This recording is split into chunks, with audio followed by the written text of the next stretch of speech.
जैसा कि आप लोग थंबनेल देख ही चुके हैं कि आज की क्लास में क्या कवर करने वाले हैं। जी हाँ, तो आज की क्लास में हम लोग क्लास 12 साइकोलॉजी यानी मनोविज्ञान इंटरमीडिएट एनुअल एग्जामिनेशन 2022 का 10 ईयर्स प्रीवियस क्वेश्चन बैंक को कवर करने वाले हैं। जी हाँ, इससे पहले हम लोगों ने एक क्लास कंप्लीट कर लिया जिसमें हम लोगों ने 2 मॉडल सेट को कंप्लीट किया था। तो आज की इस क्लास में हम लोग 2 मॉडल सेट से आगे कवर करेंगे, तो आपको क्लास में लास्ट तक बने रहना है। और क्लास अच्छी लगे आपको तो लाइक कर देना, अपने दोस्तों में आपको शेयर कर देना। जी हाँ, अगर आपने पार्ट 1 को नहीं दिखा तो मैंने लिंक डिस्क्रिप्शन में डाल दिया, आपको लिंक को क्लिक करके जुड़ जाना। जी हाँ, क्योंकि उसमें हम लोगों ने 2 मॉडल सेट को कंप्लीट किया था। और जैसा कि मैंने आपको बताया था कि आपको जो एग्जाम में क्वेश्चन पूछे जाएंगे वो आपको यहाँ पे 10 ईयर्स प्रीवियस क्वेश्चन बैंक से ही पूछे जाएंगे। जी हाँ, तो आपको सारे क्लास को करना जरूरी है, एक भी क्लास को आपको मिस नहीं करना है। और आपको क्लास अच्छी लगे तो आपको लाइक कर देना, अपने दोस्तों में आपको शेयर कर देना है। और जो भी स्टूडेंट इस चैनल पे नहीं आ रहे हैं, चैनल को सब्सक्राइब करके बेल आइकन को प्रेस कर लेना, ताकि जितनी भी क्लासेस होंगी सबका नोटिफिकेशन आपको टाइम पे मिल सकेगा और आप टाइम पे क्लास को अटेंड करेंगे। जी हाँ, और अगर आपने अब तक टेलीग्राम चैनल में नहीं जुड़ा है तो मैंने लिंक डिस्क्रिप्शन में डाल दिया, आपको लिंक को क्लिक करके जुड़ जाना है। और जो भी डाउट्स हो, जो भी क्वेश्चन वहाँ से आप क्लियर कर सकते हैं और वहाँ से आप डायरेक्टली क्लास में जुड़ भी सकते हैं। जी हाँ, और मैंने टेलीग्राम का लिंक लाइव कमेंट में भी पिन कर दिया, आप वहाँ से भी डायरेक्टली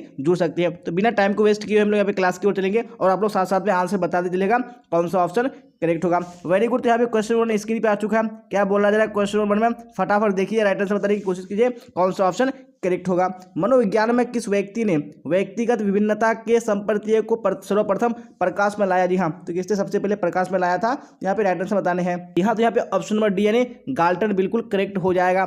चलिए आप क्वेश्चन नंबर 2 को देख लीजिए, क्या बोला जा रहा है और राइट आंसर बताने की कोशिश कीजिए कौन सा ऑप्शन करेक्ट होगा। प्रतिभाशाली बालक की सबसे बड़ी विशेषता है? जी हाँ, सबसे बड़ी विशेषता, यहाँ पे आपको राइट आंसर बताना है कौन सा ऑप्शन करेक्ट होगा। Very good. यहाँ पे 2 का right answer option number B यानी सूझ बिल्कुल करेक्ट हो जाएगा। चलिए अब इसी तरह हम लोग क्वेश्चन नंबर 3 को देखेंगे और आप लोग राइट आंसर बताने की कोशिश कीजिएगा कौन सा ऑप्शन करेक्ट होगा। जी हाँ, तो क्वेश्चन नंबर 3 भी स्क्रीन पे आ चुका है, क्या बोला जा रहा है, पास मॉडल का विस्तारित रूप है? जी हाँ, तो पास मॉडल का विस्तारित रूप क्या है, तो 3 में right answer option number B बिल्कुल करेक्ट हो जाएगा। जी हाँ, योजना, अवधान, भाव, प्रबोधन, समकालिका, अनुक्रमिक राइट आंसर हो जाएगा। चलिए आप क्वेश्चन नंबर 4 को देख लीजिए, क्या बोला जा रहा है 4 में और राइट आंसर बताइए कौन सा ऑप्शन 4 में करेक्ट होगा। जी हाँ, तो क्वेश्चन नंबर 4 स्क्रीन पे आ चुका है, क्या बोला जा रहा है, बुद्धि के पास मॉडल को प्रस्तावित किया? जी हाँ, किसने बुद्धि के पास मॉडल को प्रस्तावित किया है? यहाँ पे 4 का right answer option number A बिल्कुल करेक्ट हो जाएगा। जी हाँ, जेपी दास नागलेरी किरबी राइट आंसर हो जाएगा। चलिए आप देख लीजिए नेक्स्ट क्वेश्चन है क्वेश्चन 5, क्या बोला जा रहा है 5 में, बाकर मेहंदी परीक्षण मापक है? जी हाँ, तो किसका मापक है, तो 5 में ऑप्शन नंबर बी बिल्कुल करेक्ट हो जाएगा। जी हाँ, सृजनात्मकता का मापक है। चलिए आप क्वेश्चन नंबर 6 को देख लीजिए, क्या बोला जा रहा है 6 में और राइट आंसर बताइए कौन सा ऑप्शन यहाँ पे करेक्ट होगा। रोजर्स के अनुसार आत्मा का विकास होता है? जी हाँ, तो कैसी कहीं कब होता है आत्मा का विकास, तो 6 में ऑप्शन नंबर बी बिल्कुल करेक्ट हो जाएगा। जी हाँ, शैशव अवस्था में। चलिए आप क्वेश्चन नंबर 7 को देख लीजिए, क्या बोला जाए 7 में, फिर राइट आंसर बताइए कौन सा ऑप्शन 7 का करेक्ट होगा। 2 या 2 से अधिक व्यक्तियों के बीच अंत्यक्रिया है? जी हाँ, तो कौन सी अंत्यक्रिया है, तो ये 7 में ऑप्शन नंबर बी बिल्कुल करेक्ट हो जाएगा। जी हाँ, साक्षात्कार। चलिए आप देख लीजिए नेक्स्ट क्वेश्चन है क्वेश्चन नंबर 8, क्या बोला जाए 8 में, फटाफट देखिए और राइट आंसर बताने की कोशिश कीजिए कौन सा ऑप्शन करेक्ट होगा। संचार में कूट संकेतन की विशेषता कौन है? जी हाँ, तो कौन सी विशेषता है कूट संकेतन की, तो 8 में right answer option number C बिल्कुल करेक्ट हो जाएगा। जी हाँ, कूट संकेत में व्यक्ति अपने विचारों को विशेष अर्थ प्रदान करता है। चलिए अब क्वेश्चन नंबर 9 को देख लीजिए, क्या बोला जाए 9 में, फटाफट राइट आंसर बताइए कौन सा ऑप्शन करेक्ट होगा। जी हाँ, तो क्वेश्चन स्क्रीन पे आ चुका है, चिपको आंदोलन संबंधित है? जी हाँ, तो चिपको आंदोलन किससे संबंधित है, यहाँ पे ऑप्शन नंबर ए यानी वनों के संरक्षण से बिल्कुल करेक्ट हो जाएगा। चलिए अब क्वेश्चन नंबर 10 को देख लीजिए, क्या बोला जाए 10 में, फटाफट देखिए और राइट आंसर बताइए। भारतीय परिप्रेक्ष्य में निर्धन किसे कहेंगे? जी हाँ, तो निर्धन किसको कहेंगे, तो यहाँ पे 10 में right answer option number A बिल्कुल करेक्ट हो जाएगा। जी हाँ, आमदनी कम और जीवन अपर्याप्त तो उसी को निर्धन कहेंगे। चलिए अब क्वेश्चन नंबर 11 को देख लीजिए, क्या बोला जाए 11 में, फिर राइट आंसर बताइए कौन सा ऑप्शन करेक्ट होगा। भीड़ का परिणाम है? जी हाँ, तो इनमें से कौन भीड़ का परिणाम है, तो 11 में right answer option number C correct हो जाएगा। नहीं, प्रदूषित वातावरण का भाव। चलिए अब क्वेश्चन नंबर 12 को देख लीजिए, क्या बोला जाए 12 में, राइट आंसर बताइए कौन सा ऑप्शन करेक्ट होगा। आक्रामकता का कारक कौन नहीं है? जी हाँ, तो इनमें से कौन आक्रामकता का कारक नहीं है, तो 12 में ऑप्शन नंबर सी बिल्कुल करेक्ट हो जाएगा। यानी व्यवहार परक औषधि। चलिए आप क्वेश्चन नंबर 13 को देख लीजिए, क्या बोला जाए 13 में, फिर राइट आंसर बताने की कोशिश कीजिए कौन सा ऑप्शन करेक्ट होगा। पर्यावरण मनोविज्ञान अध्ययन करता है? जी हाँ, तो किस चीज़ का यानी अध्ययन करता है, तो 13 में ऑप्शन नंबर ए बिल्कुल करेक्ट हो जाएगा। नहीं, वातावरण संबंधी मनोवैज्ञानिक विषय का अध्ययन करता है। चलिए अब क्वेश्चन नंबर 14 को देख लीजिए, क्या बोला जाए 14 में, जी हाँ, तो क्वेश्चन स्क्रीन पे आ चुका है, विश्व मानसिक स्वास्थ्य दिवस मनाया जाता है? जी हाँ, तो कब मनाया जाता है, तो 14 में ऑप्शन नंबर बी बिल्कुल करेक्ट हो जाएगा। जी हाँ, 11 अक्टूबर को। चलिए अब देख लीजिए नेक्स्ट क्वेश्चन क्वेश्चन 15, क्या बोला जाए 15 में, राइट आंसर बताने की कोशिश कीजिए कौन सा ऑप्शन करेक्ट होगा। ध्वनि प्रदूषण का सर्वाधिक प्रभाव? जी हाँ, तो कौन सा सर्वाधिक प्रभाव है ध्वनि प्रदूषण का, तो 15 में right answer option number D बिल्कुल करेक्ट हो जाएगा। जी हाँ, ए और बी दोनों करेक्ट हो जाएगा। जाएगा। चलिए अब क्वेश्चन नंबर 16 को देख लीजिए, क्या बोला जाए 16 में, राइट आंसर बताइए कौन सा ऑप्शन करेक्ट होगा। नॉर्मन ट्रिपलेट का अध्ययन संबंधित है, जी हाँ, तो किससे संबंधित है नॉर्मन ट्रिपलेट का अध्ययन, तो 16 में ऑप्शन नंबर बी बिल्कुल करेक्ट हो जाएगा नहीं, सामाजिक सुकड़ीकरण से। चलिए तो अब देख लेंगे नेक्स्ट क्वेश्चन है क्वेश्चन नंबर 17, क्या बोला है 17 फटाफट राइट आंसर बताइए कौन सा ऑप्शन करेक्ट होगा। निम्नलिखित में से किस समूह में निष्ठा का भाव अधिक होता है, जी हाँ, तो कौन से समूह में निष्ठा का भाव अधिक होता है, तो 17 में right answer option number D बिल्कुल करेक्ट हो जाएगा, जी अंतः समूह में। चलिए अब क्वेश्चन नंबर 18 को देख लीजिए, क्या बोला जाए 18 में, फिर राइट आंसर बताइए कौन सा ऑप्शन करेक्ट होगा।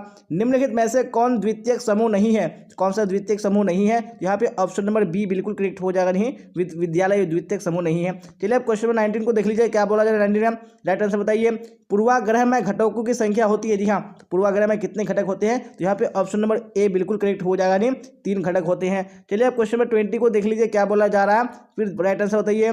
मनोवृत्ति से तात्पर्य, जी हाँ, तो मनोवृत्ति से क्या तात्पर्य है, यहाँ पे ऑप्शन नंबर ए यानी व्यवहार में परिवर्तन बिल्कुल करेक्ट हो जाएगा। चलिए अब क्वेश्चन नंबर 21 को देख लीजिए, क्या बोला जा रहा है, योग एक है, जी हाँ, तो योग एक क्या है, यहाँ पे ऑप्शन नंबर सी बिल्कुल करेक्ट हो जाएगा, नहीं वैकल्पिक चिकित्सा है, तो ऑप्शन नंबर सी करेक्ट हो जाएगा। चलिए अब क्वेश्चन नंबर 22 को देख लीजिए, क्या बोला जाए 22 में, फिर राइट आंसर बताइए। विश्व योग दिवस मनाया जाता है, जी हाँ, तो विश्व योग दिवस कब मनाया जाता है, यहाँ पे right answer option number B बिल्कुल करेक्ट हो जाएगा, नहीं 21 जून को मनाया जाता है। चलिए अब क्वेश्चन नंबर 23 को देख लीजिए, क्या बोला जा रहा है, फिर राइट आंसर बताइए।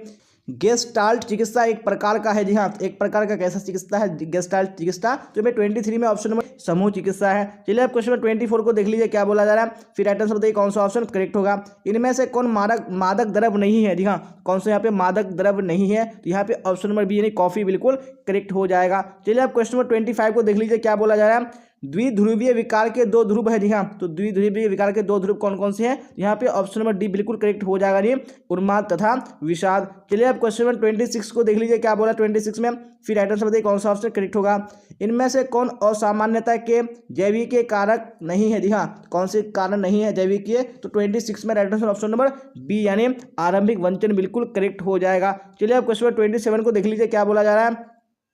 एडलर के मनोविज्ञान को कहा जाता है, जी हाँ, तो एडलर के मनोविज्ञान को क्या कहा जाता है, यहाँ पे ऑप्शन नंबर बी यानी वैयक्तिक मनोविज्ञान बिल्कुल करेक्ट हो जाएगा। चलिए अब क्वेश्चन 28 को देख लीजिए, क्या बोला जाए 28 में, फिर राइट आंसर बताइए।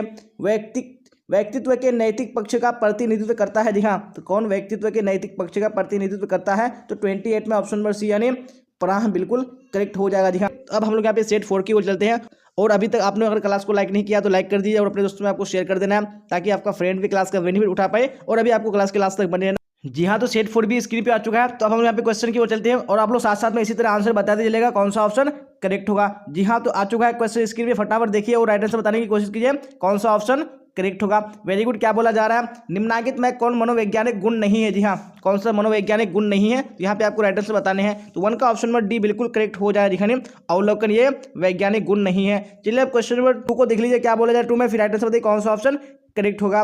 इनमें से कौन शाब्दिक परीक्षण नहीं है, जी हाँ, कौन सा यहाँ पे शाब्दिक बुद्धि परीक्षण नहीं है, यहाँ पे right answer option number D बिल्कुल करेक्ट हो जाएगा, दिखाने ए और बी ये दोनों शाब्दिक बुद्धि परीक्षण नहीं है। चलिए आप देख लेंगे नेक्स्ट क्वेश्चन है क्वेश्चन नंबर 3, क्या बोला जाए 3 में, राइट आंसर बताइए। जिन व्यक्तियों की बुद्धि लब्धि 80 से 89 के बीच होती है उन्हें कहते हैं, जी हाँ, तो उन्हें क्या कहते हैं, तो ऑप्शन नंबर ए बिल्कुल करेक्ट हो जाएगा, नहीं उन्हें मूढ़ कहते हैं। चलिए आप क्वेश्चन नंबर 4 को देख लीजिए, क्या बोला जाए 4 में, फिर राइट आंसर बताइए। बहुबुद्धि का सिद्धांत प्रतिपादित किया, जी हाँ, तो बहुबुद्धि का सिद्धांत किसने प्रतिपादित किया है, जब 4 में right answer option number B बिल्कुल करेक्ट हो जाएगा, जी हाँ, गार्डनर ने। चलिए आप नेक्स्ट क्वेश्चन देख लीजिए क्वेश्चन नंबर 5, क्या बोला जा रहा है 5 में, फिर राइट आंसर बताइए कौन सा ऑप्शन 5 का करेक्ट होगा। डिफरेंशियल अभिवृत्ति परीक्षण में कुल परीक्षण शामिल है, जी हाँ, तो कुल कितने परीक्षण शामिल हैं, यहाँ पे 5 में right answer option number C बिल्कुल करेक्ट हो जाएगा, जी हाँ, 8। चलिए अब क्वेश्चन नंबर 6 को देख लीजिए, क्या बोला है 6 में, फिर राइट आंसर बताइए कौन सा ऑप्शन 6 का करेक्ट होगा। मनोदैहिक सिलगुण के गत्यात्मक संगठन के रूप में व्यक्तित्व को किसने परिभाषित किया, जी हाँ, किसने परिभाषित किया है, तो 6 में right answer option number C बिल्कुल करेक्ट हो जाएगा, नहीं ऑलपोर्ट ने। चलिए अब क्वेश्चन नंबर 7 को देख लीजिए, क्या बोला जा रहा है 7 में, राइट आंसर बताइए। निम्न में से कौन स्वयं का एक प्रकार नहीं है, जी हाँ, तो कौन स्वयं का एक प्रकार नहीं है, यहाँ पे right answer option number D बिल्कुल करेक्ट हो जाएगा, जी हाँ, पहचान स्वयं। चलिए अब क्वेश्चन नंबर 8 को देख लीजिए, क्या बोला जा रहा है 8 में, फिर राइट आंसर बताइए कौन सा ऑप्शन करेक्ट होगा, जी हाँ, क्वेश्चन स्क्रीन पे आ चुका है। निम्न में से कौन आत्मनियंत्रण की तकनीक नहीं है, कौन सा यहाँ पे आत्मनियंत्रण की तकनीक नहीं है, तो 8 में right answer option number C बिल्कुल करेक्ट हो जाएगा, जी हाँ, आत्मनियमन। चलिए अब देख लेंगे नेक्स्ट क्वेश्चन नहीं क्वेश्चन नंबर 9, क्या बोला जा रहा है 9 में, आत्मसिद्ध की अवधारणा को प्रस्तुत किया। जी हाँ, किसने आत्मसिद्ध की अवधारणा को प्रस्तुत किया है? तो 9 में right answer option number B correct हो जाएगा नहीं, मास्लो ने। चलिए अब क्वेश्चन नंबर 10 को देख लीजिए, क्या बोला जा रहा है 10 में, फिर राइट आंसर बताइए कौन सा ऑप्शन यहाँ पे 10 का करेक्ट होगा। वेरी गुड क्वेश्चन स्क्रीन पे आ चुका है। सामूहिक अचेतन के विषय को कहा जाता है। जी हाँ, तो क्या कहा जाता है? तो 10 में right answer option number C correct हो जाएगा नहीं, आर्कीटाइप कहा जाता है। चलिए अब क्वेश्चन नंबर 11 को देख लीजिए, क्या बोला जा रहा है 11 में, व्यक्तित्व विकास का सही क्रम है। जी हाँ, कौन सा व्यक्तित्व विकास का सही क्रम है? तो ऑप्शन नंबर सी बिल्कुल करेक्ट हो जाएगा नहीं, उसके बाद पढ़ा हो जाएगा। चलिए अब क्वेश्चन नंबर 12 को देख लीजिए, क्या बोला जा रहा है 12 में, फिर राइट आंसर बताइए। TAT व्यक्तित्व मापन एक प्रकार का परीक्षण है। जी हाँ, एक प्रकार का एक ऐसा परीक्षण है। तो यहाँ पे ऑप्शन नंबर डी यानी प्रेक्षेपी परीक्षण बिल्कुल करेक्ट हो जाएगा। चलिए अब क्वेश्चन नंबर 13 को देख लीजिए, क्या बोला जा रहा है, तनाव उत्पन्न करने वाले कारक को कहते हैं। जी हाँ, तो क्या कहते हैं तनाव उत्पन्न करने वाले कारक को? तो 13 में ऑप्शन नंबर बी यानी प्रतिबलक बिल्कुल करेक्ट हो जाएगा। चलिए अब क्वेश्चन नंबर 14 को देख लीजिए, क्या बोला जा रहा है 14 में, फिर राइट आंसर बताइए कौन सा ऑप्शन करेक्ट होगा। प्रसिद्ध मनोवैज्ञानिक हंस शैली संबंधित है। जी हाँ, तो किससे संबंधित है हंस शैली? तो 14 में ऑप्शन नंबर बी यानी तनाव के अध्ययन से बिल्कुल करेक्ट हो जाएगा। चलिए अब क्वेश्चन नंबर 14 हो चुका है, 15 को देख लीजिए, क्या बोला जाए 15 में, फिर राइट आंसर बताइए कौन सा ऑप्शन करेक्ट होगा। जी हाँ, तो क्वेश्चन आ चुका है स्क्रीन पे, क्या बोला जा रहा है, मन मस्तिष्क तथा प्रतिरक्षक तंत्र के आपसी संबंध को अध्ययन करने वाले विज्ञान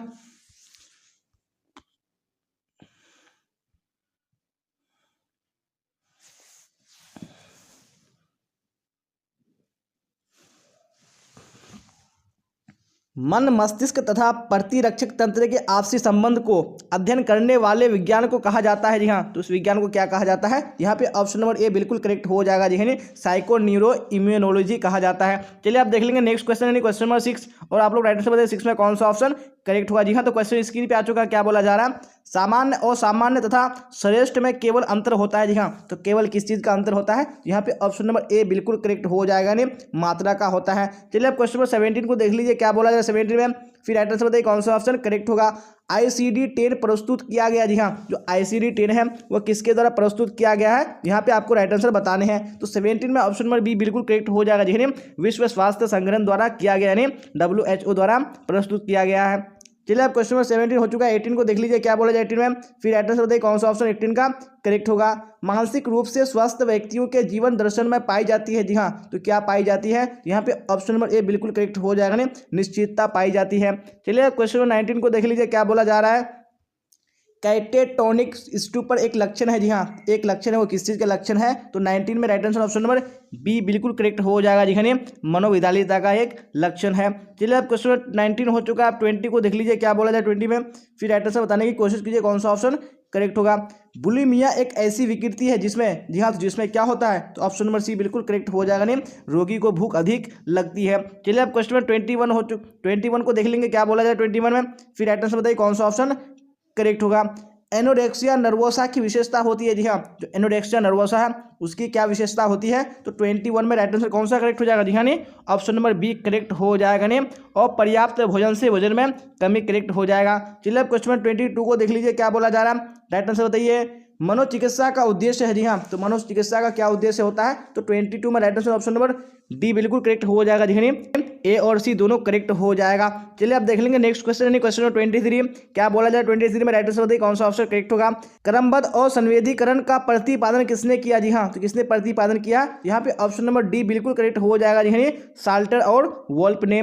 चलिए आप क्वेश्चन नंबर 24 को देख लीजिए, क्या बोला जाए 24 में, मनोविदालिता के रोगी में सबसे ज्यादा पाई जाती है। जी हाँ, सबसे ज्यादा क्या पाई जाती है? तो 24 में ऑप्शन नंबर ए यानी श्रवण विभ्रांति बिल्कुल करेक्ट हो जाएगा। चलिए अब क्वेश्चन 25 देख लीजिए, क्या बोला जा रहा है, समय प्रबंध कौशल है। जी हाँ, तो ये कैसा कौशल है? तो 25 में ऑप्शन नंबर ए बिल्कुल करेक्ट हो जाएगा। जी हाँ, एक वैयक्तिक कौशल है। चलिए अब क्वेश्चन 26 को देख लीजिए, क्या बोला जाए 26 में, फिर राइट आंसर बताइए कौन सा ऑप्शन करेक्ट होगा। साक्षात्कार कौशल एक प्रक्रिया है। जी हाँ, एक कैसी प्रक्रिया है? तो 26 में right answer option number A बिल्कुल करेक्ट हो जाएगा। जी हाँ, आमने सामने वार्तालाप। चलिए अब क्वेश्चन 27 को देख लीजिए, क्या बोला जाए 27 में, निम्नलिखित में कौन सामाजिक असुविधा से संबंधित नहीं है? जी हाँ, तो कौन सा सामाजिक असुविधा से संबंधित नहीं है? यहाँ पे ऑप्शन नंबर डी यानी रोजगार बिल्कुल करेक्ट हो जाएगा। चलिए अब क्वेश्चन 28 को देख लीजिए, क्या बोला जाए 28 में, इनमें से कौन मानव निर्मित आपदा नहीं है? जी हाँ, तो कौन सा मानव निर्मित आपदा नहीं है? तो ऑप्शन नंबर ए यानी सुनामी बिल्कुल करेक्ट हो जाएगा। जी हाँ, जी हाँ, तो हम लोगों ने आज की क्लास में सेट 3 और सेट 4 को कंप्लीट किया। इससे पिछली वाली क्लास में हम लोगों ने सेट 1 और सेट 2 को कंप्लीट किया। अगर आपने पिछली वाली क्लास को नहीं किया तो मैंने डिस्क्रिप्शन में लिंक डाल दिया, आपको लिंक को क्लिक करके देख लेना है। जी हाँ, क्योंकि मैंने आपको बताया था कि हम लोग 10 ईयर्स के प्रीवियस क्वेश्चन बैंक को कंप्लीट करेंगे और मैं जितनी भी क्लासेस लूंगा आपको सारे क्लास को करना जरूरी है। जी हाँ, क्योंकि आपको बोर्ड एग्जाम में यहीं से क्वेश्चन पूछे जाएंगे, तो आपको हर हाल में कंप्लीट करनी है। और जो आगे की जो सेट है मैं आपको नेक्स्ट क्लास में कंप्लीट कराऊंगा। तो आज की क्लास में हम लोग इतना ही कवर करेंगे। अगर आपको क्लास अच्छी लगी हो तो आपको लाइक कर देना है, अपने दोस्तों में आपको शेयर कर देना है। और जो भी स्टूडेंट इस चैनल पर नहीं आ रहे हैं, चैनल को सब्सक्राइब करके बेल आइकन को प्रेस कर लेना, ताकि जितनी भी क्लासेस हो सबका नोटिफिकेशन आपको टाइम पे मिल सके और आप टाइम पे क्लास को अटेंड कर सके। जी हाँ, और अभी तक अगर आपने टेलीग्राम चैनल में नहीं जुड़ा है तो मैंने डिस्क्रिप्शन में लिंक डाल दिया, आपको लिंक को क्लिक करके जुड़ जाना है। और मैंने लाइव कमेंट में भी पिन कर दिया, आप वहां से भी डायरेक्टली जुड़ सकते हैं। जी हाँ, और जो भी डाउट्स हो, जो भी क्वेश्चन आप वहां से क्लियर कर सकते हैं और वहां से आप डायरेक्टली क्लास में ज्वाइन भी हो सकते हैं। जी हाँ, तो यहाँ तक बने रहने के लिए आप सबका धन्यवाद। फिर मिलेंगे हम लोग अगली क्लास में। Till then bye bye, tata, see you on the next class.